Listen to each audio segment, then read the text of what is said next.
Voces y silencios. Música, sueños, magia. Palabras hilvanadas en el pensamiento. Pensamientos navegando en la voz. Hechos de palabra. Idea y conducción, Alicia Nigro.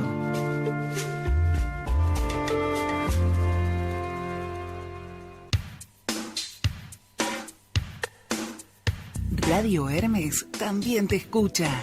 Llámanos al 4305-3303 o deja tu mensaje al 11 56 47 2346. Compartí nuestros contenidos en redes. En Facebook nos encontrás como Radio Hermes Web, en Instagram como Radio Hermes y en Twitter como Radio-Hermes.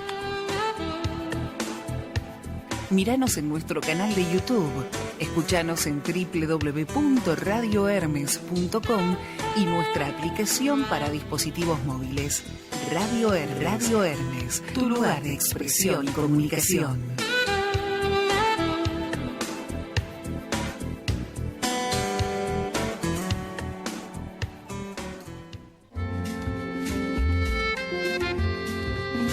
Entre voces y silencios nos va haciendo la palabra. Hechos de palabra. Todos los miércoles desde Radio Hermes, antes del atardecer.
Era el Gato Barbieri, interpretando Butterfly.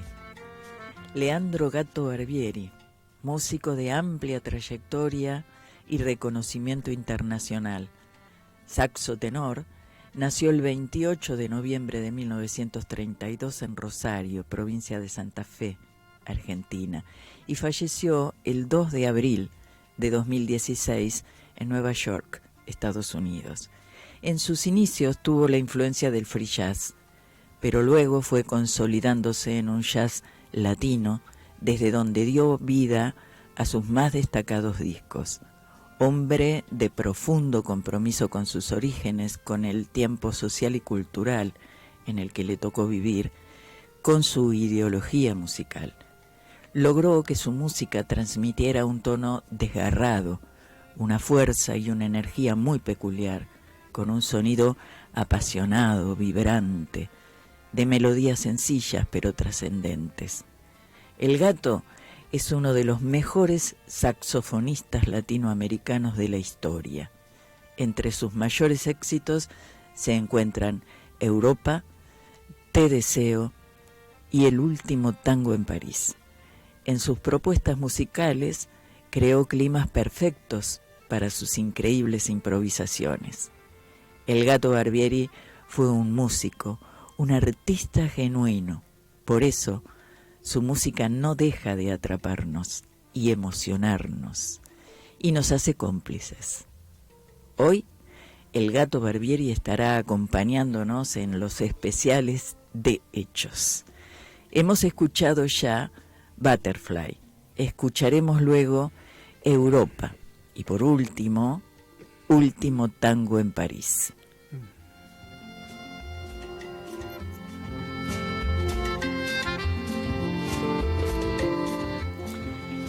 Y ahora sí, buena tarde para todos. Aquí comienza los especiales de Hechos, cuarto encuentro. Hoy con la palabra de un maestro, el licenciado Jorge Cabrera, y hablar de poesía.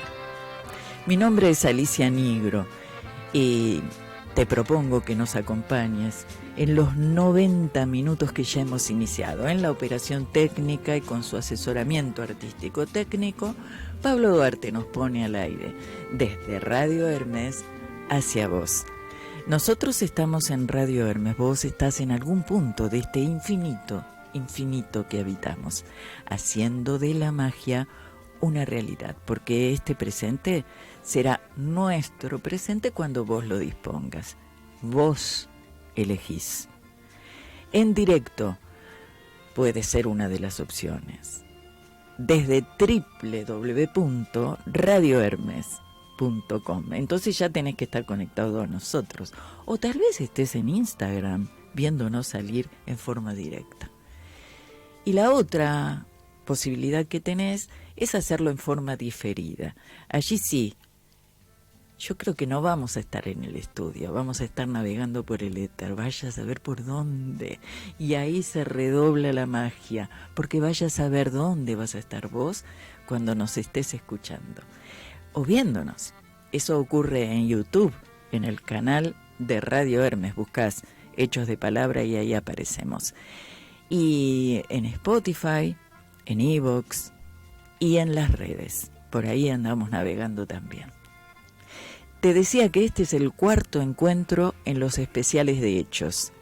Jorge Cabrera, hablar de poesía. Jorge Cabrera, escritor, poeta, docente, licenciado y profesor en letras por la Universidad de Buenos Aires. Ejerce la docencia en los niveles secundario y universitario. En la actualidad, en la Universidad Nacional de Lanús y en la Universidad Nacional de Lomas de Zamora.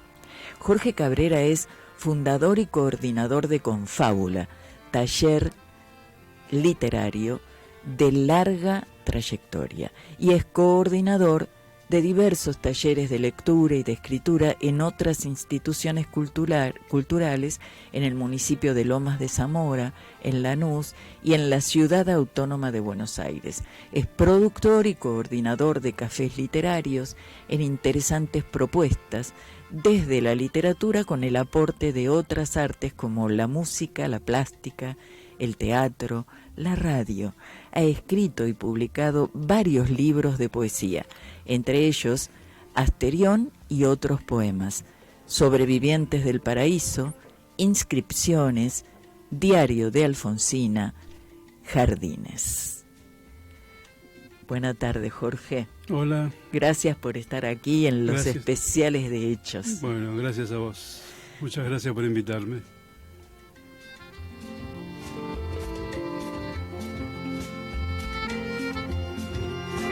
Une charogne.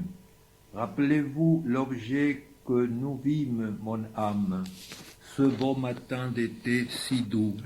Au détour d'un sentier, une charogne infâme sur un lit sémé de cailloux. Les jambes en l'air comme une femme lubrique, brûlant et suant les poisons, ouvrait d'une façon nonchalante et cynique son ventre plein d'exhalaisons. Le soleil rayonnait sur cette pourriture, comme afin de la cuire à point, et de rendre au centuple à la grande nature tout ce qu'ensemble elle avait joint. Et le ciel regardait la carcasse superbe, comme une fleur s'épanouir. La puante terre était si forte que sur l'herbe vous crûtes vous évanouir.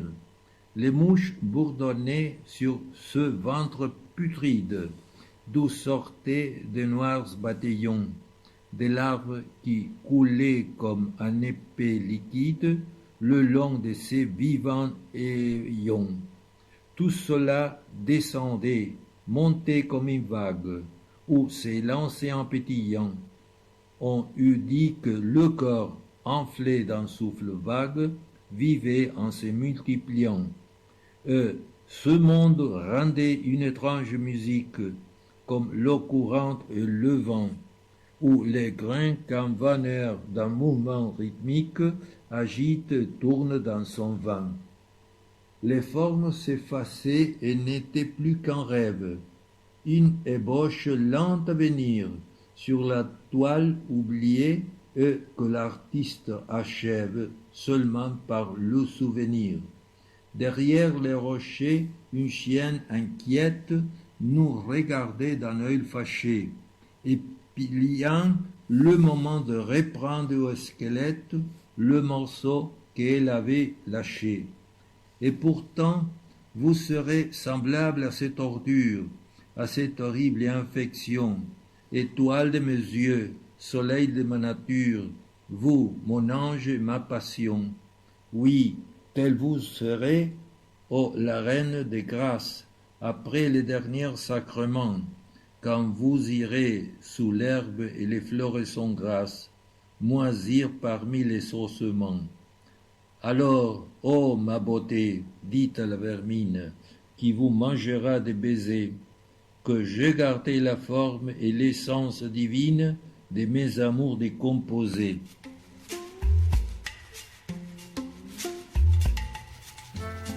Doble caricia para los oídos, porque esto era música. Esto era seguramente un poema en una lengua maravillosa como es el francés. Y contanos sobre lo que acabamos de escuchar, Jorge. Bueno, sí, en principio le quiero agradecer a Jaime Jatynlewski, que es alumno del taller de literatura del programa UNITE de Lomas de Zamora, que es uno de los lugares que vos mencionaste. Sí, lo conozco, a él también. Un ratito, Sociales de Lomas. Dicho sea de paso, el programa está cumpliendo 25 años y el café literario que yo coordino dentro del programa está cumpliendo 15, así que Mirá. Este año estamos de festejo. Bueno, así que reitero el agradecimiento a Jaime, que grabó este poema de Baudelaire, que ahora vamos a traducir, y otro poema más que vamos a escuchar después. Los dos poemas son de 1870, el libro pertenecen a Las Flores del Mal, un libro muy atrevido para la época, sí. Que por supuesto estuvo prohibido, censurado, el poeta perseguido, encarcelado. Baudelaire. Sí, Baudelaire es nada más y nada menos que podría decir que el padre de la poesía moderna, ¿no? Uh-huh. A partir de ahí, a partir de él, de Rimbaud, el otro maldito de Francia del siglo XIX, la poesía comienza a cobrar otra dimensión, otra altura, otro espacio, a ganar en un lugar simbólico para el lenguaje que no tenía hasta ese momento, y que se va a hacer más evidente, podríamos decir, después de las vanguardias del comienzo del siglo XX, por los años 20 más o menos. En Francia con el surrealismo fundamentalmente, pero con otras corrientes europeas que luego se trasladan a Norteamérica, vienen a nuestro país también de la mano de los poetas que viajaban a Europa. Después vamos a hablar un poquito de eso también. Qué lindo. De Girondo, de Borges. Ah. Hay un poema de Rimbaud. Rimbaud, creo que esto lo sabemos, ¿no? Pero por las dudas, fue un joven poeta francés que escribió toda su producción, por ejemplo, una temporada en el infierno, entre los 16 y los 19 años. ¿No? Y esos 3 años, un poco menos de 3 años, le sirvieron para escribir toda una obra que revolucionó la poesía francesa y la poesía del mundo. Y que, como dijimos recién, junto con Baudelaire, fueron los iniciadores de la poesía moderna. Bien. Hay un verso de Rimbaud que dice: un día senté a la belleza en mis rodillas y la encontré amarga y la injurié. Ya con eso de injuriar la belleza ya se ganó el infierno. Sí, aparte, ¿no? Se la sentó en las rodillas. Sí, es una imagen muy especial. Maravillosa. Sí, muy especial. Una imagen maravillosa. Qué lindo. Sí. Bueno, lo que acabamos de escuchar en nombre de Jaime es Una carroña. Sí. Un poema rarísimo, no raro en Baudelaire, rarísimo porque la situación que presenta, que ahora se nos va a ir aclarando para los que no saben francés, es la situación de una pareja que va caminando por el campo y al costado del camino ven una osamenta. Claro. ¿No? Entonces el poema es medio narrativo, es como una escena, digamos, que bien podría ser filmada. Y el novio, el yo que habla, digamos, el yo lírico. Después, si tenemos tiempo, hablo un poquito del yo lírico a propósito de algo que me pasó en esta semana por sí, Facebook. Cómo no, me encanta. Si tenemos tiempo. Me encanta la idea. Y entonces el novio, bueno, va con la amada y le muestra esta visión horrorosa, ¿no? Porque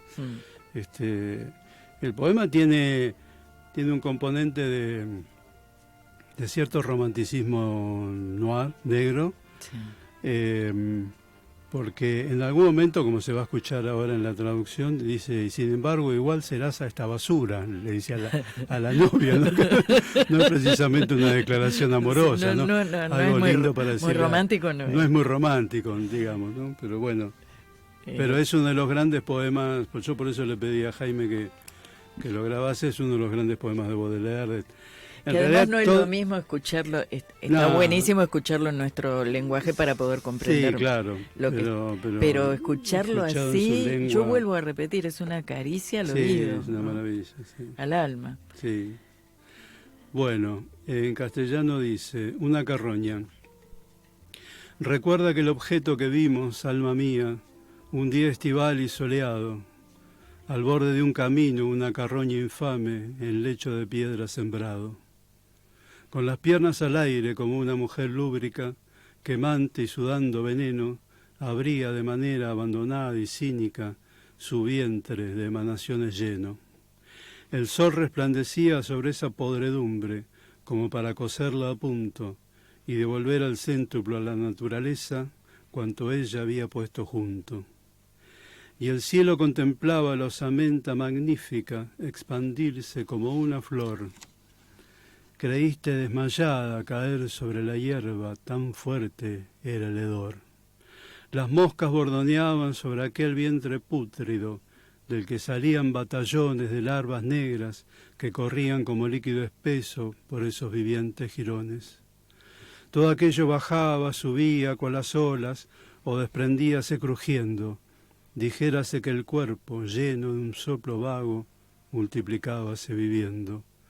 Y todo eso sonaba con una extraña música, de agua o de viento era el rumor, o de grano que con rítmico movimiento agita y vuelve el hachador. Las formas se borraban, no eran ya más que un sueño, un esbozo confuso y lerdo en la tela olvidado al que el artista cava solamente por el recuerdo. Y detrás de las rocas, una perra intranquila nos miraba con ojo airado, acechando el momento de recobrar en la osamenta el apetecido bocado. Y sin embargo, igual serás a esta basura, a toda esta horrible infección, estrella de mis ojos, sol de mi vida entera, tú, mi ángel y mi pasión.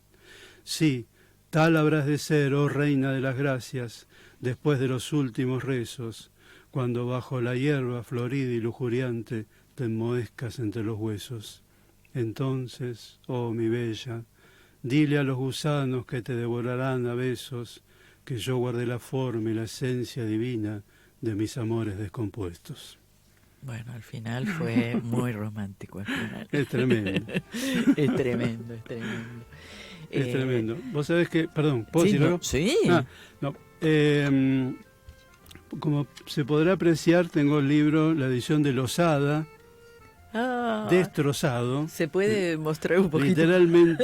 Literalmente destrozado. Sí, de tanto que lo leíste. De tanto manoseo juvenil, porque... Quedó como la carroña. Quedó como una carroña infame al borde del camino.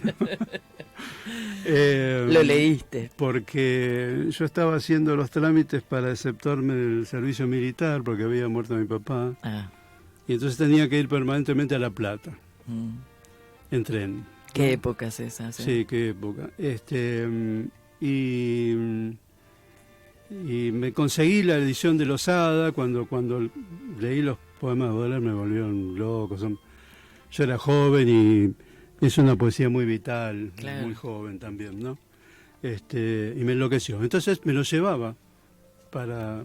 Vos fíjate cómo sería el trámite y entrar ahí al cuartel de los médicos, que esto me parecía hermoso, ¿no? Claro. Digo, claro. Esta era mi belleza durante el viaje, claro. Era leer a Baudelaire, leer a Flores del Mal. Pero lo que quería contar, lo anecdótico, es que más allá de eso, que el prólogo está hecho por una poeta argentina que se llama Nidia Lamarque.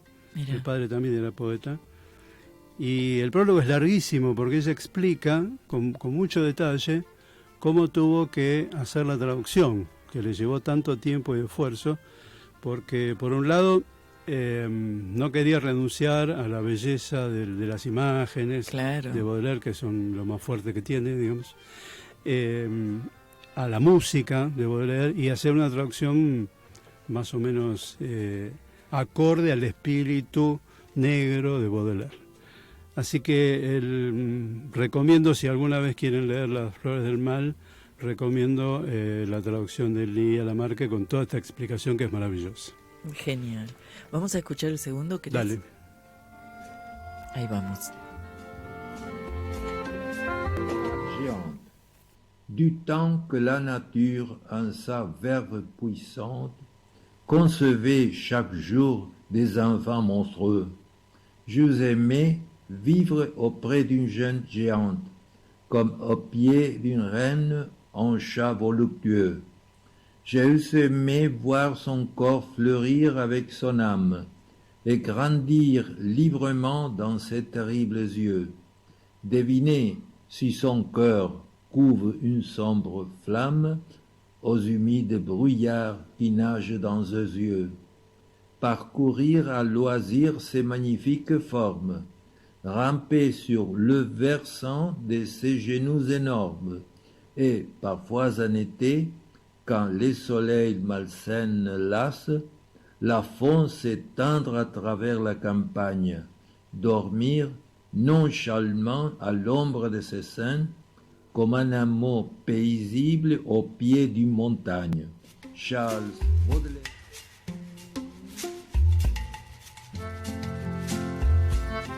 Este es el segundo audio que nos traes en la lengua, digamos, en que fueron escritos estos versos de Baudelaire. Sí, bueno, esto es un soneto. Hay varios sonetos en el libro, otros que son de formas mucho más libres. En general, los poemas de Baudelaire, tal como la edición que yo conozco, los versos están agrupados en estrofas más o menos regulares. Y el soneto sabemos que es una composición tradicional, claro, que fue traspasando los siglos, digamos, en el siglo... Ahora no sé, la verdad que no sé, pero hasta el siglo pasado, grandes poetas de todo el mundo, seguían incluso los argentinos, entre ellos Borges, por supuesto. Cortázar también, que escribía poesía, han escrito sonetos. Así que, bueno, es una de las formas más tradicionales de la poesía. Sí. Bueno, el poema se llama La Giganta y a mí siempre me pareció, que es una palabra que él utiliza, me pareció un poema muy, muy sensual, muy voluptuoso. Y que a mí me recuerda la imagen de un niño con la madre, aunque el poema diga otra cosa, ¿no? Claro, claro. Bueno, dice: allá cuando natura en su fuerza primera, a diario concebía algún hijo monstruoso, cerca de una giganta vivir querido hubiera, como junto a una reina un gato voluptuoso. Hubiera deseado ver cómo florecía su alma y crecer su cuerpo entre juegos terribles, adivinar en su corazón llama sombría por las húmedas nieblas en sus ojos visibles. Recorrer a mi gusto sus formas prodigiosas, escalar arrastrándome sus rodillas pomposas y a veces, en estío, cuando el sol inflamado, cansada la tendiera en medio de la campaña, de su seno a la sombra dormirme, descuidado, como aldea apacible al pie de una montaña. Qué bello y qué visual. Sí, es sumamente visual. Precioso, la imagen de una mujer grande que es la madre, para mí, claro, simbólicamente hablando, digamos. Claro, enorme. Y que el niño quisiera descansar apaciblemente sobre su cuerpo, siempre me llamó mucho la atención.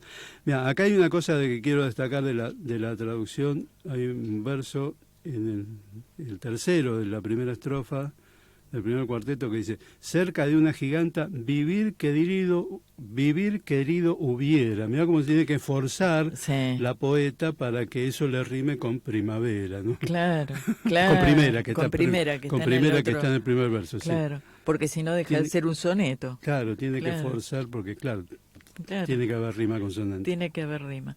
Pero, insisto, ¿no? Qué placer escuchar un poema en la lengua original. Sí. Igual fue un placer escucharte a vos porque, bueno, nos das la comprensión y le seguís la música a la perfección. Sí, pero... ¿no? Lo leíste maravillosamente. Pero me impresiona cómo, aunque uno no comprenda yo comprendí algunas palabras de las que se dicen en francés, pero no podía cerrar un concepto. Y me atrapó muchísimo esa música. Qué lindo. Sí, Jaime habla un francés perfecto. Así que... Sí, me encanta. En alguna clase que yo compartí, porque no era alumna tuya, pero hicimos cosas compartidas, los alumnos de la UNLA con los alumnos de Lomas, lo escuché hablar en francés y me encantó, porque tengo entendido que él vivió en Francia. Sí. Entonces es una maravilla. Sí. Lo tiene internalizado. Mañana lo veo, así que le dije a que escucharan el programa, no por mí, sino por el compañero. Sí, y por vos también, por los dos. Yo le agradezco mucho esto, que es un regalito para nosotros, que lo estamos escuchando. Sí, un regalo, la verdad que sí. Claro que sí. Y bueno, ¿y cómo vamos a seguir? Vos dijiste... Bueno, este año 2023 para la poesía argentina es un año bastante particular. Yo lo vengo diciendo en los talleres, porque se cumplen 100 años de Fervor de Buenos Aires, el primer libro de poemas de Borges. Acá estoy viendo la foto porque traje un libro de él, de un amigo que lamentablemente falleció, Jorge Smerling, un excelente poeta que se nos fue joven. Y me acuerdo de una vez que nos reíamos mucho con Smerling. Era muy gracioso, nos reíamos muchísimo con él, con Héctor Angeli, otro grandísimo poeta que vive acá cerca. y me acuerdo que una vez me dice, che, Jorge, me invitaron para una mesa a hablar de poesía y tengo que hablar de Borges, me dice. Yo la verdad que poesía de Borges, dice, a mí me parece que Borges no le dejó mucho a la poesía argentina, ¿no? No, le digo, yo pienso lo mismo que vos. Bueno, yo voy y digo eso. Bueno, me acordé de la anécdota, pues estoy viendo la foto. Después vamos a leer un poema de Jorge. Y me acordé de esa anécdota. Porque a Borges, como vos y los oyentes saben, lo conocemos por su narrativa, claro. Obviamente, ¿no? Por su palabra, básicamente. Yo lo escuché en vivo varias veces. Bueno, ya se sabe que estuve con él una tarde. Era apasionante escucharlo. Toda la oralidad de Borges que le viene del padre, ¿no? Esa cosa por la conversación con amigos, ¿no? Con gente conocida. Era muy sencillo y muy didáctico, ¿no? Pero lo conocemos fundamentalmente por sus cuentos. Claro. ¿No? Sobre todo por los de la década del 40. Y la poesía de Borges ha quedado un poco como tapada, digamos, ¿no? Él publicó Fervor, que es del 23, como ya dijimos, es un libro escrito en la juventud, porque Borges tenía 24 años en ese momento. Y escribió, Cuaderno San Martín, Luna Enfrente, hace los primeros 3 libros. Y después va a llegar su poesía hasta la década del 40, y después va a haber, hasta el 30, perdón, hasta el 29, creo que es su último libro. Y después va a haber un largo silencio de muchos años, de muchísimos años, en la poesía de Borges, porque él se dedica a la narrativa. Claro. ¿No? Y ahí es donde conocemos al Borges que es el que perdura, digamos, ¿no? Claro. Qué sé yo, para nombrar algunos textos, Emma Sunt, Long, Urbaro Luis Tertios, el Aleph, por supuesto, el episodio del enemigo, hay tantísimos. Pero después retoma la poesía. Pero después la retoma, sí, en la década del 60 la retoma y escribe poesía. Hay un libro que a mí me gusta mucho que se llama La Cifra, que creo que ya es de la década del 70, si mal no recuerdo, donde, por ejemplo, hay haikus. ¿No? Hay una serie que se llama 17 haikus. Borges escribió tankas, haikus de la poesía japonesa. Escribió verso libre en los primeros años porque era vanguardista. Uh-huh. Fervor es un libro influenciado por las vanguardias europeas.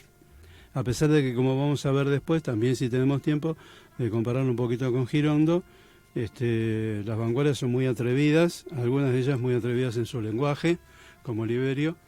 Y Borges siempre fue un señor, en ese momento un joven, pero muy atildado, muy cuidado. O sea, sí, que nunca se permitió, ni aún siendo joven, ciertos atrevimientos, en este caso con transgredir. Sí. Una cosa que le trae problema a Borges es la transgresión. Sí, es muy formal, pobre. Claro. Pero qué poesía. Pero pero ahora vamos a leer un poemita, porque es cortito, digo. Pero que nos va a dar pie a otra cuestión que es ¿dónde ven algunos poetas la poesía? ¿Dónde está la poesía? Claro. ¿No? Porque es muy difícil, como vos sabrás, definir al género poesía. Es muy difícil. Hay alguna vez leí, ahora la tengo muy olvidada, ¿no? Pero alguna vez leí una definición de Jacques Derrida y no entendí nada. A lo mejor porque Derrida, o a lo mejor porque no hay que entender la definición de la poesía, ¿no? A lo mejor la poesía es eso que después vamos a decir en boca de un par de poetas, de 3. Uno es Borges, otro es Jorge Merli y otro es Alfredo Beirabé, un poeta chaqueño extraordinario que tuvimos en nuestro país hasta hace unos años. Pero cada uno encuentra la poesía. Hoy cuando veníamos acá de viaje vos dijiste, viene del cielo, qué sé yo. Sí. Es un cielo poético por ahí, ¿no? Claro. Gris, pero entre las ramas era un poema, cuyas ramas está empezando a dejar ver brotes primaverales, digamos. Sí. Eso era un poema. Yo te dije, en cualquier momento vemos el arco iris, que no sucedió. Pero todo ese cielo era poético. Sí. ¿No? Escuchamos al gato y es poesía. Sí. ¿No? Escuchamos la voz de mi alumno. Y es poesía. Y es poesía. Escuchamos a Baudelaire, es poesía. Claro. La poesía está para nosotros, para los que podemos escucharla y verla, está en todos lados.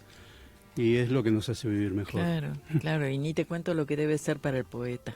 Sí. Vos sí que lo sabés. Sí, un poco. Sí, un poco. Porque claro, porque el tema es que es muy difícil transmitir en palabras todo eso que te da la poesía. Sí. Que es tanto. Porque Sí. es otra forma del lenguaje, es otra forma Es del otra cosa, ser sí. humano en el lenguaje. Sí. O el lenguaje en el ser humano, no sé cómo es la historia. Pero anda por ahí, ¿eh? Sí. Cómo la palabra se juega en la cabeza de un poeta. El poeta Guillermo Boido dice que yo solía empezar mis seminarios en la Universidad de Lomas cuando daba en la carrera de letras con este poema, empezaba las clases. Dice, es así: la poesía no se vende porque la poesía no se vende. Que habla, como se puede advertir, una cuestión económica, Sí. comercial, digamos. La poesía es el género, podríamos decir, menos vendido, ¿no? Se agota un libro Claro. y chao, olvídate, ¿no? Claro. Acá Árbol de Diana de Alejandra es uno de los mejores libros de la poesía argentina y durante no sé cuantísimos años estuvo sin reedición, Claro. ¿no? Yo lo encontré una vez en la librería Letras y me lo compré. Pero no hay reedición de poesía porque no es un Claro. género que se venda en sentido comercial. Claro, ahí Porque- está el nudo de la cuestión. Claro, porque según el poeta no se vende en el sentido de que no tiene sus principios y no los transgrede, ¿no? Claro. Los respeta a ultranza, pero ese no venderse, no comercializarse. Es por la decisión de alguien que no tiene nada que ver con la Sí, poesía. no, bueno, después está la cuestión comercial, porque las editoriales son empresas comerciales, como ya sabemos, y venden un producto Claro. y saben, se apuestan dinero por un producto que sea vendible en el mercado. Pero ¿no? además todos sabemos, Jorge, que el ser humano aprende Sí, todo. Entonces, aprendemos a amar se aprende. Aprendemos a leer. Bueno, ¿quién nos enseña? Es todo un juego, ¿no? En donde están los intereses dando vueltas. sí, claro. ¿Y quién dice que no vende la poesía? Bueno, porque... No que se vende la poesía, sino no. que no Sí, sí, vende la poesía. Sí, bueno, por favor. porque está bien lo que decís, porque paradójicamente hay muchísimos poetas en la Argentina. Claro. Muchísimos Claro. grupos, muchísimos otros que somos independientes, que hacemos nuestra vida solitaria, digamos. Pero hay mucha producción y mucha publicación de Claro. poesía. Hay festivales de poesía, encuentros. Y hay muchísimos en que todos no lados. somos poetas y que estamos, Sí. ese es el tema. Sí. Y nos gusta y queremos seguir leyendo, escuchando. El problema es que como es un género complejo, ¿no? Esto también hay que decirlo. Sí, Después te tenés que arreglar vos para la distribución. La distribución es hormiga. De un libro de poesía o publicás un libro de poesía que claro. muy probablemente te lo tengas que pagar vos, como hacemos la mayoría, y después lo tenés que distribuir vos también. Cuando yo Claro. publiqué en Diario Alfonsina, en Botella al Mar, que es una de las editoriales más antiguas, creo que es la más antigua editorial de poesía de la Argentina, que era Arturo Cuadrado y sigue estando con Alejandrina de Vescovi, que es poeta además. Alejandrina me dijo, mira, Jorge, yo no te voy a mentir. El libro te lo ponemos unos días en tal y tal lugar y después no hay distribución. Claro. No tenemos, la tenés que La hacer vos. distribución, Te digo, claro. me dice, porque en muchos lugares te dicen, sí, nosotros la distribuimos, no te la distribuyen nada, te la tenés que distribuir vos. Y es así. Claro. Entonces los poetas publicamos con mucho amor, con mucha esperanza, digamos, pero después nos pasamos los libros. Bueno, Bueno, pero va llegando, sí, va claro. llegando. A mí una vez me dio una impresión encontrarme con un poema escrito no sé cuántos años antes de Cristo. Y está en internet, así me lo encontré. Ah, mira. Lipo es el autor. Ah, en japonés. Sí. Sí, unos poemas Y que le extraordinarios. estaba cantando a la Haikus escribía luna. Lipo. Este era un poema, ¿no? Y le cantaba a la luna. Y él termina borracho y muere. Sí, porque Porque era cae, alcohólico, claro. digámoslo de paso. Claro. Entonces yo digo, uy, mirá, me llegó hasta acá. Me llegó a mí. Y está navegando por internet. Mira, Jamás se lo hubiera imaginado. Y bueno, los poetas tienen que seguir escribiendo porque los necesitamos. Nos hacen mucho bien. sí, Y, sí. y son eternos. No va a morir nunca la poesía. A nosotros, cuando escribimos, supongo que, bueno, acá estamos en el Museo Duarte. Esto también es poesía. Eso también es poesía, sí. Exactamente. Los que escribimos, hacemos música, bueno, los que practicamos alguna rama artística, digamos, vivimos un poco mejor gracias a eso. Claro. Y un poco mejor y un poco más de tiempo, digamos. Eso también no debe ser fácil para los poetas, porque de verdad viven con una intensidad, supongo yo, y esa visión de ver más allá de lo que se ve, no debe ser fácil. Sí, yo creo que hay una de las características de la poesía es la intensidad, sí. Claro. Sí.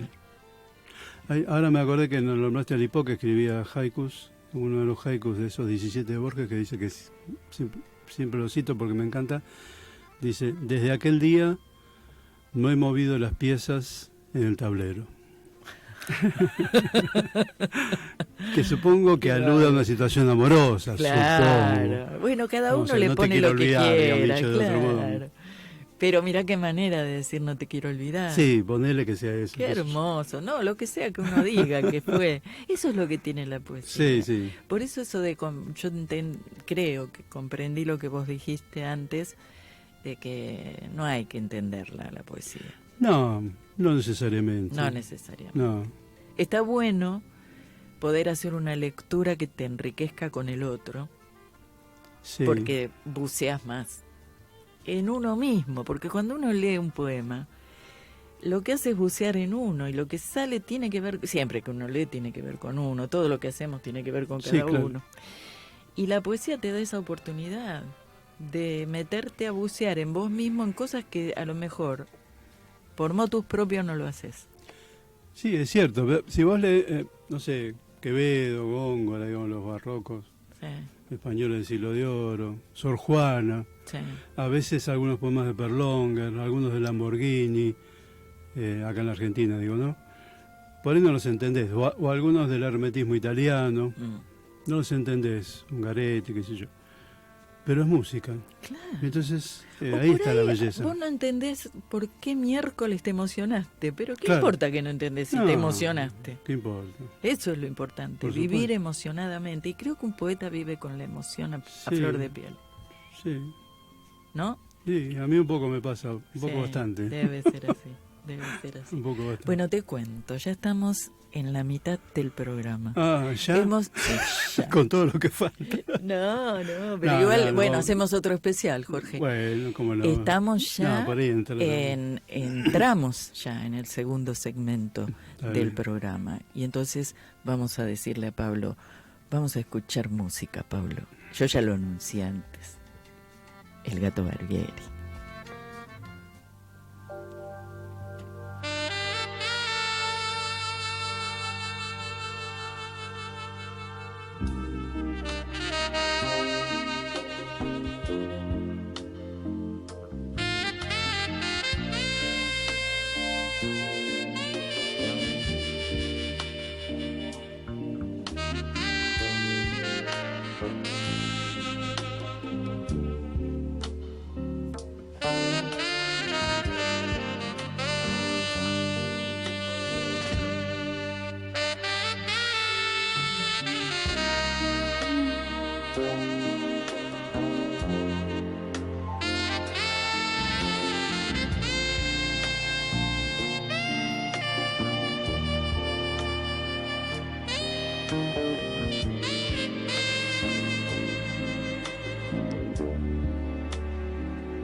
Radio Hermes también te escucha. Llámanos al 4305-3303 o deja tu mensaje al 11 56 47 2346. Compartí nuestros contenidos en redes. En Facebook nos encontrás como Radio Hermes Web, en Instagram como Radio Hermes y en Twitter como Radio-Hermes. Míranos en nuestro canal de YouTube, escuchanos en www.radiohermes.com y nuestra aplicación para dispositivos móviles. Radio Hermes, tu lugar de expresión y comunicación.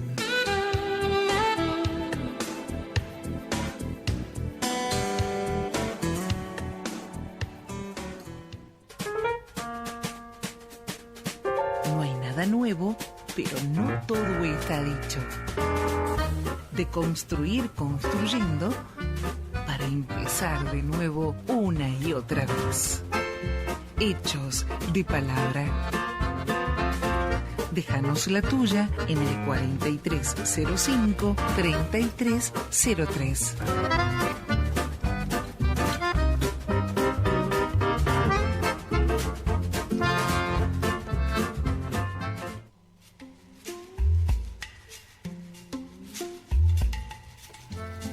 Es las 15:55. Esto es los especiales de Hechos. En esta ocasión es el cuarto encuentro. Estamos con el escritor, poeta, docente, coordinador y fundador de Confábula, taller de literario, de lectura y escritura, Jorge Cabrera. Jorge Cabrera nos está abriendo un panorama sobre la poesía maravilloso. Y está logrando lo que siempre logra cada vez que hacemos con él un programa, que es mantenernos atentos en la mirada, en la escucha. Y estamos aprendiendo y disfrutando. Eso es lo importante, estamos disfrutando. Nada más ni nada menos que de la poesía. Este fue el último corte, el único corte, Jorge. Ahora tenés abierto ya hasta el final el micrófono para vos. Hicimos ya un recorrido bastante interesante por la poesía. Bárbaro. Yo decía en el bloque anterior que en este año se cumplen 100 años de la publicación de Fervor de Buenos Aires de Borges. Voy a leer un poema breve de ese libro que se llama El Sur. El Sur, Pongo esta cara de, qué significante, de complicidad, ¿no? por lo que el Sur también por lo que existe. El Sur significaba para Borges, digamos. Y para nosotros. Y para nosotros también. Sí. Bueno, dice: desde uno de tus patios haber mirado las antiguas estrellas, desde el banco de sombra haber mirado esas luces dispersas que mi ignorancia no ha aprendido a nombrar ni a ordenar en constelaciones, haber sentido el círculo del agua en el secreto aljibe, el olor del jazmín y la madreselva, el silencio del pájaro dormido, el arco del zaguán, la humedad. Esas cosas, ¿acaso son el poema? Ay, qué maravilla. A mí Borges me atrapa, me lleva, hace lo que quiere con su poesía. Bueno, un poco lo leí y los dos que vienen los voy a leer por el mismo motivo. Un poco por lo que decíamos antes también.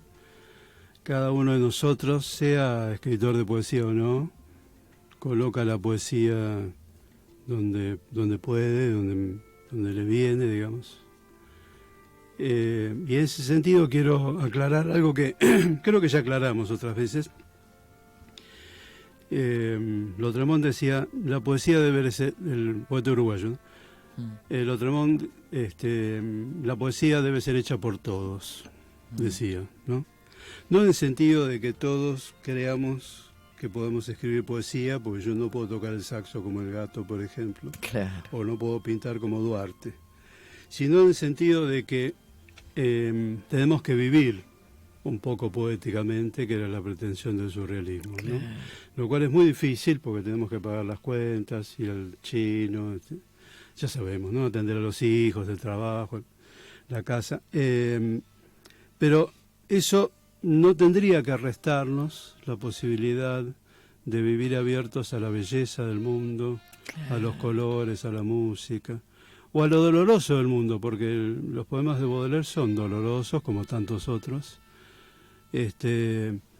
pero estar abiertos a ese discurso, claro, digamos, eso me parece que es bueno. Y cualquiera de nosotros puede hacerlo, siempre y cuando no le hayan terminado de cerrar esa parte de la visión interna que tenemos todos, porque el niño es el primer poeta. Claro. Vos que trabajaste con niños lo sí, sabés, el niño es el primer poeta. Sí. Lo que pasa es que después, bueno, los mandatos sociales nos van cerrando esa posibilidad de seguir siendo poetas y atrevidos como son los niños, inventores, sí, creadores como son los niños, nos van cerrando esa posibilidad. Algunos tenemos la suerte, o como lectores o escuchas, en tu caso, por ejemplo, o en mi caso, que empecé a escribir poesía a los 17 años, digo, algunos tenemos la posibilidad de seguir directamente conectados, y otros no tanto. Pero el mundo sería mejor, estoy absolutamente seguro, sí, si todos mantuviéramos abierta esa posibilidad. Sí. Porque inclusive uno escribe poesía sin saber que está escribiendo poesía, sí, claro, en el pensamiento. Cuando uno se maravilla con algo que lo ve todos los días, pero ese día te maravilló la luna que hace a las 5 de la tarde ahí, si hay sol, y pensás cosas que no las escribís.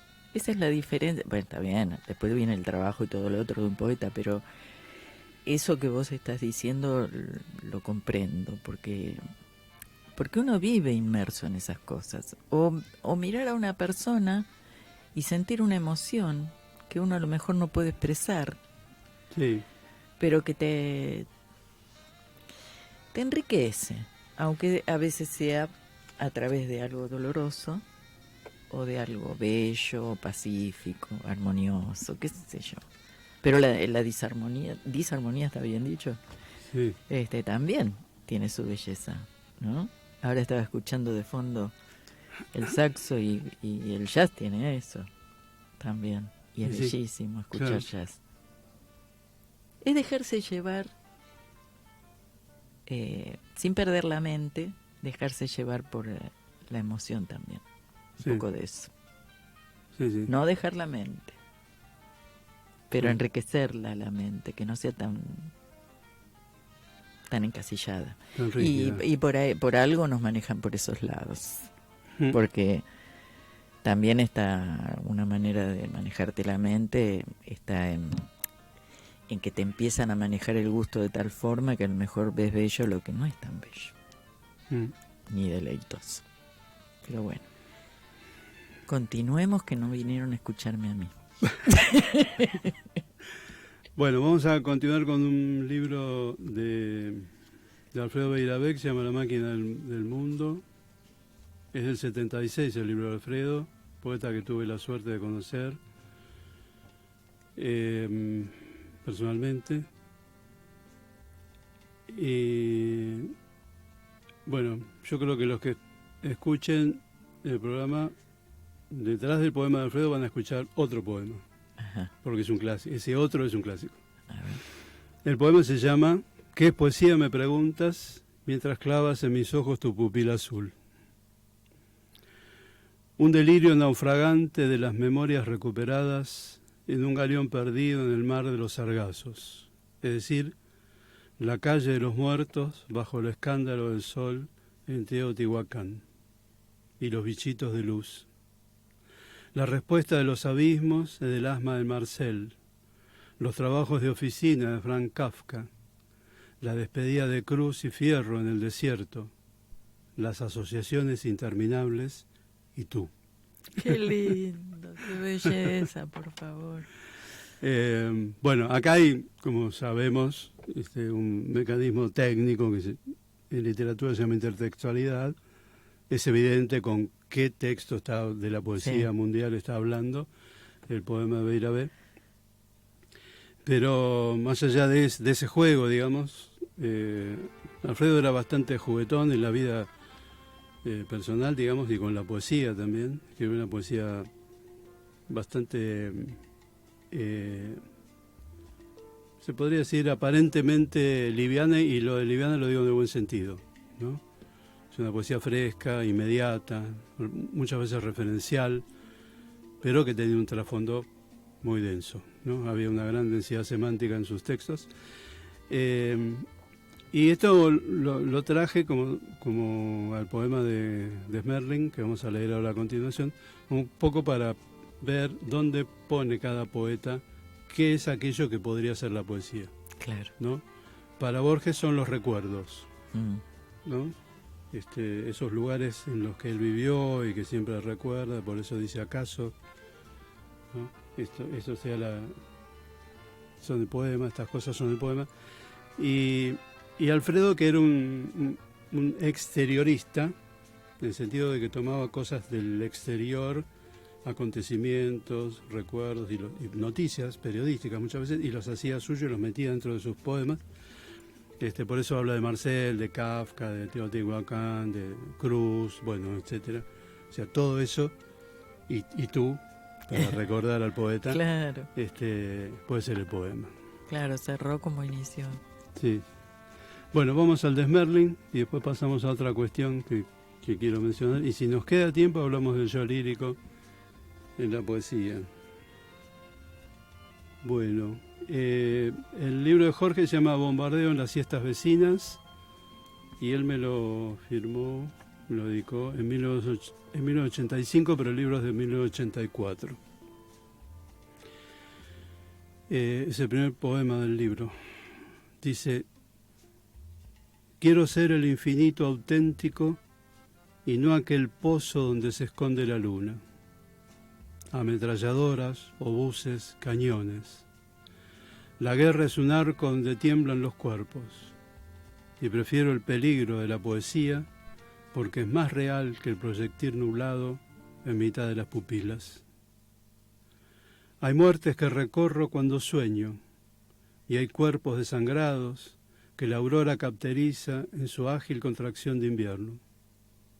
Por eso quiero morir en un cielo tremendo, en la festividad que el día crea, anunciado en los ojos perfectos y submarinos. Las dos guerras tienen el mismo puerto. El camino no es el mismo encuentro de quien mata en nombre de Dios y no es crimen. La poesía me abandona y renuncia en un estallido voraz de grandes faunas. Me desparramo como el agua en las piedras y en el furor de estar vivo y en un peligro inminente. La poesía es esa otra guerra más difícil. ¡Qué bárbaro! Es precioso. Sí, es hermosísimo, sí, bellísimo. Esa otra guerra más difícil. Sí. ¿No? Comparar a la poesía con la guerra. Más difícil, además. Más difícil. Sí. Con todo digamos, con todo el saldo negativo de la guerra, ¿no? La poesía no es que deje un saldo negativo, sino que, como decíamos antes, no se vende, que lo podríamos traducir por no se calla, y en ese sentido a algunos le puede resultar dura, ¿no? Por eso ha sido censurada, no solo Baudelaire, sino, bueno, tantos poetas y artistas perseguidos. Perseguidos, muertos. Cantantes, letristas. Claro, ¿no? claro que sí. La poesía dice cosas irreverentemente. Que otros callan. Que otros callan, sí, sí. O tratan de hacer callar. Sí, sí, es un género, bueno, muy, muy, muy especial, digo, porque... Porque no es panfletario. Sí, no. No es a eso a lo que te estás refiriendo. No me estoy refiriendo a eso. Claro. No me estoy refiriendo a eso. Ya con que diga, con que haya un neologismo, digamos, en un poema, un permiso, como un poeta se puede tomar, lo que se llama una licencia poética, con que haya juegos de palabras, con que haya cierto atrevimiento, con que se planteen ciertas situaciones que no son las esperables, con que el lenguaje tome una dimensión que no puede tomar en la vida cotidiana. Ahí la poesía ya es revolucionaria, ya es revulsiva, digamos, ¿no? Y a muchos les cuesta aceptar eso, les duele. Y a otros los confunde, porque cuando me decías lo de las letras, me acordaba del rock nacional, escribiendo las cosas que escribía Charlie, por ejemplo, y eran un éxito en ese momento, y no entendían de qué estaba hablando Charlie. Sí, bueno, a propósito de eso y por algo que está pasando en el mundo y en nuestro país en especial en estos últimos tiempos, hoy vi en Facebook o en Instagram un dibujito, es como una caricatura de Charlie que se ve en primer plano con sus bigotes. Y en primer plano hay dos dinosaurios de distintas especies. Que dice, che, todavía están aquí. Y Charlie por ahí puede preguntar eso, pero él ya lo sabe. Están aquí y están ahí al acecho. Sí. Están siempre, no se fueron nunca. Sí, no se fueron nunca. Pero la poesía tiene eso, nos rescata. La poesía, como decía el poeta español, es un arma cargada de futuro. Vos lo tenés eso en Yo lo tengo en tu WhatsApp. Sí, mi perfil de WhatsApp. Eso también es lindo pensarlo, ¿no? Que haya un futuro y que ese futuro venga de la mano del arte, en este caso de la poesía. Sí. Eso totalmente de acuerdo. Me parece maravilloso. Y hay otros escritores que incursionaron. A mí, por ejemplo, siempre me viene, cuando hablamos de poesía, me viene a la mente Hellman, porque él decía que algo así, yo lo voy a decir mal, pero él decía algo más o menos así, ¿no? Que la poesía es una forma de vida. Sí, claro. Contanos sobre eso. Sí. Si no te quito tiempo de decir otra cosa, ¿no? No.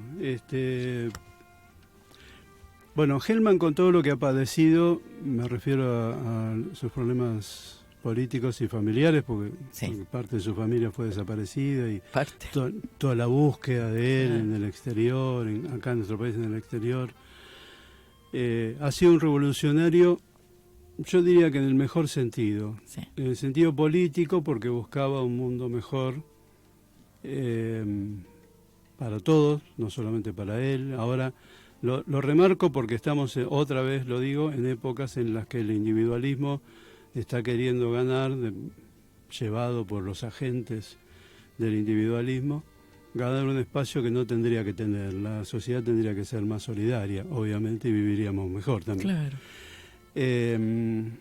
Hellman fue un revolucionario porque buscó un mundo mejor, pero buscó un mundo mejor también para la poesía, porque la poesía de Hellman es revolucionaria, no en el sentido, como decías vos antes, no en el sentido panfletario, sino en la forma. Claro. ¿No? Porque no es nada convencional la poesía que Hellman empieza a escribir a partir de los 70, digamos, ¿no? Cuando él, se podría decir, se planta y toma la real conciencia de lo que estaba pasando en nuestro país, en Latinoamérica. Entonces decide no solo tomar partido político en cuanto a la militancia, sino tomar partido político en cuanto a su poesía. Claro, que no era partido político partidario. Claro. Era ¿dónde me paro? Sí. ¿Y qué veo y cómo lo digo? ¿Qué digo? ¿Con qué forma? Etcétera. Bellísimo. Bueno, vamos a volver a retroceder en el tiempo. Nos vamos a ir al año 22 en nuestro país. Sí. Porque el año pasado, así como este año se cumple 100 años del poemario de Borges, el año pasado se cumplieron 100 años de 20 poemas para ser leídos en el tranvía de Oliverio Girondo, un maestro, un poeta extraordinario. Si no es el mejor poeta varón de nuestro país, por ahí anda. Mira. Junto con Gelman, ponele, más moderno, pero... Y además dejó una estela que después va a tener sus repercusiones incluso mucho más adelante. No era, como todos sabemos, un revolucionario desde el punto de vista social, político, porque pertenecía a la clase adinerada de nuestro país y conservadora en ese punto, no con viajes a Europa. Pero, por ejemplo, le tenemos que agradecer, entre tantas otras cosas, el haber importado vanguardias, haberlas traído a la Argentina. Claro, y la revolución la hizo ahí. Sí. Está bien. Claro, exactamente. Bueno, a eso me quería referir. Y el atrevimiento de Oliverio también liberó a la poesía argentina y la hizo crecer, y la hizo más grande, sin renunciar a lo popular, porque si vos, en general, salvo en La Más Médula, que es posterior, es de la década del 50, que es un vanguardismo tardío, digamos, tal vez sea el mejor libro de Oliverio, pero es un poco más complejo, digamos. Sí, porque no es nada sencillo. No, es menos popular, digamos. Pero la poesía de Girondo en general es transparente, ¿no? Es alegre, algo que la poesía suele no tener, ¿no? Es alegre, es vivaz, es colorida, y eso hace que haya tenido un tono y un color muy particulares, la poesía de Oliverio Girondo. Bueno, vamos a leer medio como un clásico de él que a mí me encanta, que se llama Ex Voto. Y está dedicado a las chicas de Flores. ya con esa dedicatoria. Bueno, dice: las chicas de Flores tienen los ojos dulces como las almendras azucaradas de la confitería del Molino, y usan moños de seda que les liban las nalgas en un aleteo de mariposa. Las chicas de Flores se pasean tomadas de los brazos para transmitirse sus estremecimientos, y si alguien las mira en las pupilas, apretan las piernas, de miedo de que el sexo se les caiga en la vereda. Al atardecer, todas ellas cuelgan sus pechos sin madurar del ramaje de hierro de los balcones, para que sus vestidos se empurpuren al sentirlas desnudas, y de noche, a remolque de sus mamás, empavesadas como fragatas, van a pasearse por la plaza, para que los hombres les eyaculen palabras al oído y sus pezones fosforescentes se enciendan y se apaguen como luciérnagas. Las chicas de Flores viven en la angustia de que las nalgas se les pudran, como manzanas que se han dejado pasar, y el deseo de los hombres las sofoca tanto que a veces quisieran desembarazarse de él como de un corsé, ya que no tienen el coraje de cortarse el cuerpo a pedacitos y arrojárselo a todos los que pasan por la vereda. Qué bello, Dios mío. Qué bárbaro, qué bárbaro. Bueno, Oliverio tenía esas cosas maravillosas. Sí. Maravilloso. Mira, nos está diciendo Pablo que nos quedan 9 minutos. Ah, bueno, tenemos tiempo. Porque acá el que tiene que administrar los tiempos sos vos. Bueno, seguimos leyendo. Pero, bueno, quería aclarar una cosa. Yo decía que la poesía de Oliverio era vivaz, alegre y joven, se podría decir. No solo porque él era joven cuando escribía estos poemas, sino porque siguió siéndolo siempre. Claro. ¿No? Borges, contrariamente, fueron contemporáneos, que Borges era un poco menor, digamos, tenía unos años menos. Después se hizo un poeta formal, porque después empezó a escribir con metros regulares, empezó a escribir sonetos, empezó a escribir versos agrupados con estrofas de metro endecasílabo, ¿no? Cuando los primeros versos de Borges son libres. Sí. Girondo no perdió nunca ese espíritu joven y siguió hasta en La Más Médula, divirtiéndose y divirtiéndonos a nosotros, ¿no? Claro. La Más Médula, por ejemplo, hasta que no traje nada de eso, pero está llena de lo que se llama, en francés se llama palabras portmanteau, que son palabras soldadas, palabras que como vos pegás 2 o 3 palabras, el significado es otro. Claro. ¿No? Que vos tenés que tratar de deducirlo, porque no sabés muy bien qué quiere decir. ¿Para dónde estamos yendo? Yo te digo, Sol Puerta, por ejemplo, claro. que la acabo de inventar y Dice, ¿qué quiere decir sol puerta? Claro. ¿Qué es oscuro, qué es claro, qué quiere decir? En la más médula está lleno de esas palabras inventadas, de neologismos, y hay todo un juego con el lenguaje, aliteraciones, que son sonidos que se reiteran, mensajes que vos sentís que están como encubiertos y que tenés que descifrarlos. El título mismo, en la más médula, no se sabe muy bien qué quiere decir, digamos. En la más médula, o sea, en lo más interno podría ser, claro. Digamos, en lo más escondido, pero bueno, Oliverio es un maestro. Y a pesar de eso, la línea poética de Oliverio, yo creo, es probable que me esté equivocando, pero yo creo que recién en los años 80, o sea, 40, 50 años después, retoma esa vivacidad con una poeta extraordinaria que fue contemporánea y amiga de Alejandra Pizarnik, que es Susana Tenon. Ah, Susana Tenon. Maravilloso. También una poeta muy particular que publicó algunos poemas. Le quedó un montón de poesía sin publicar. Hizo un libro tan gordo como este que estamos viendo. Sí. Que se llama La morada imposible. Recogida por Ana María Barrenechea y María Negroni. María poesía, Negroni también. Sí, excelente poeta, María Negroni. Un libro que le hacía falta a la poesía argentina, que por fin se reeditaron las obras de la Tenon. Bueno, y lo que quería decir es esto, que ella de alguna manera recoge esa tradición de Oliverio, pero le da otro matiz, le da un matiz político que Oliverio no tenía, contestatario y feminista.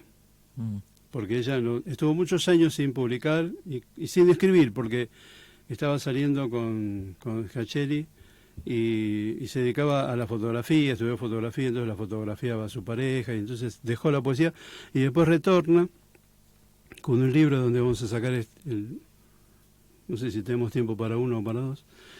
¿Para uno? Para uno. Ya nos estamos yendo sí, casi. para uno. Para uno, sí. Sí, bueno, entonces bueno, y si después nos queda... Leemos ese poeta. Mira, ese poema que fue anticipatorio, ahora voy a decir por qué. Porque el otro día vi en Facebook una señora que se casó consigo misma. Ah, mira.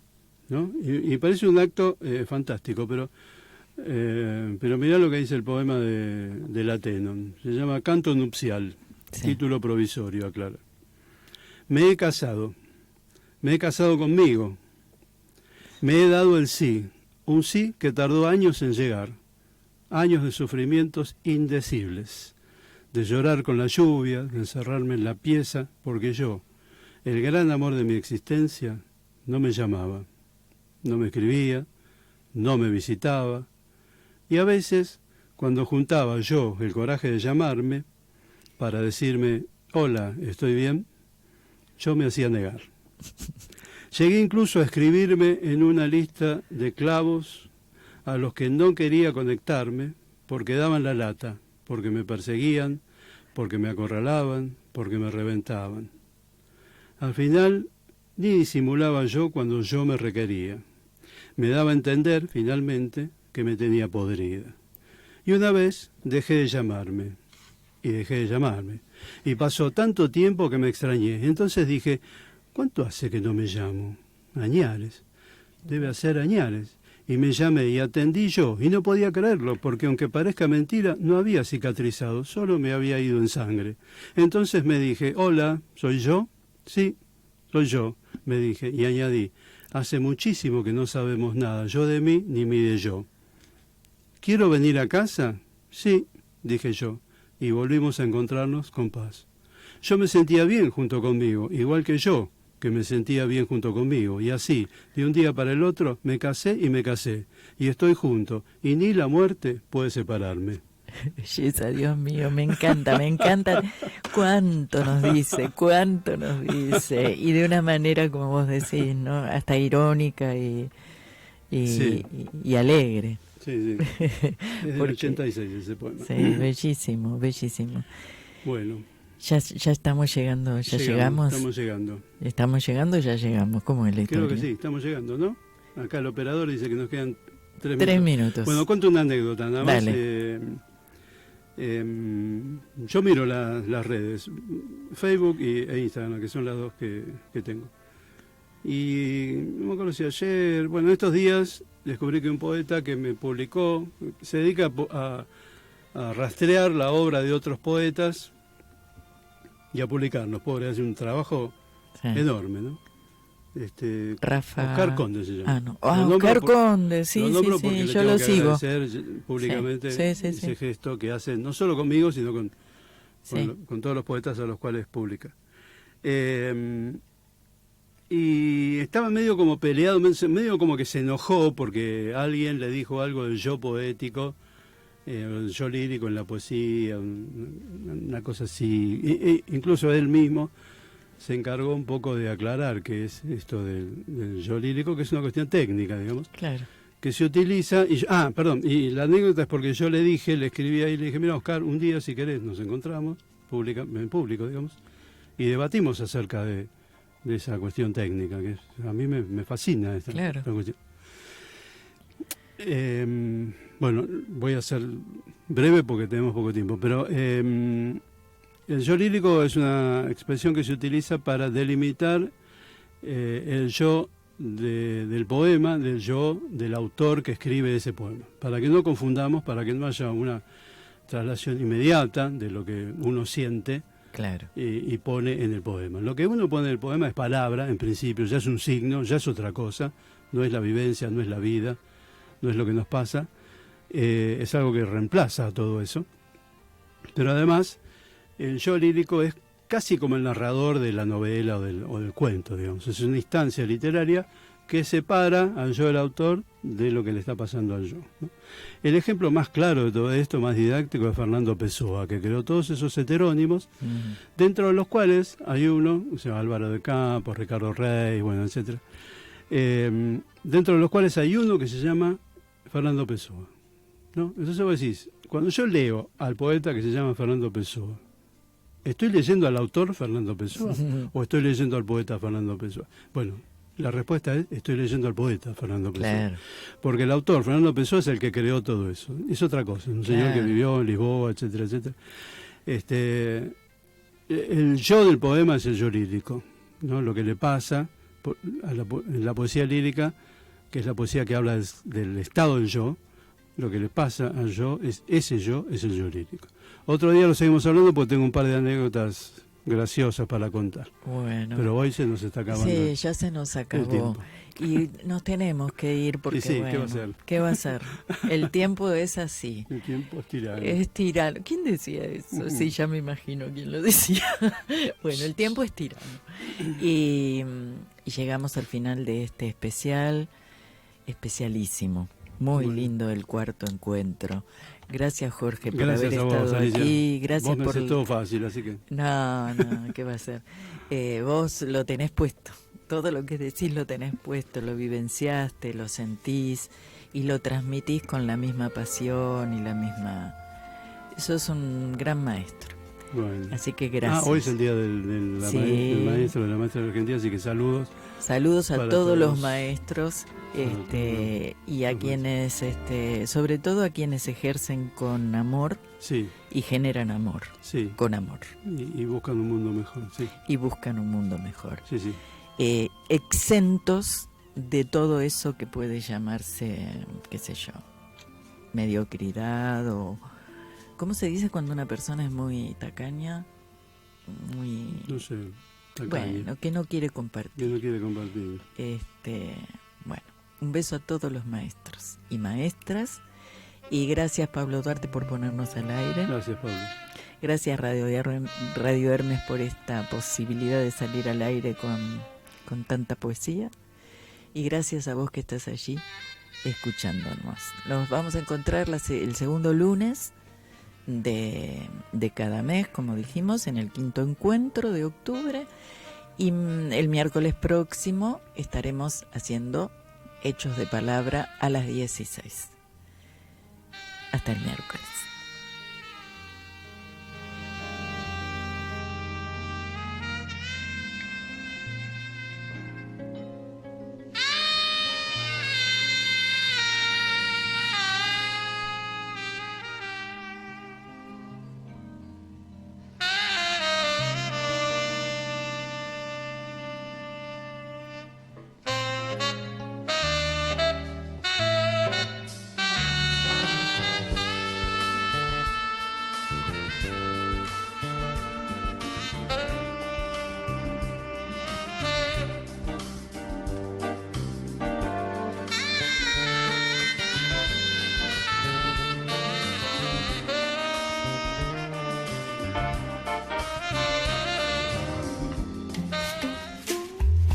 hasta aquí compartimos voces y silencios, música, sueños, magia, palabras silvanadas en el pensamiento, pensamientos navegando en la voz.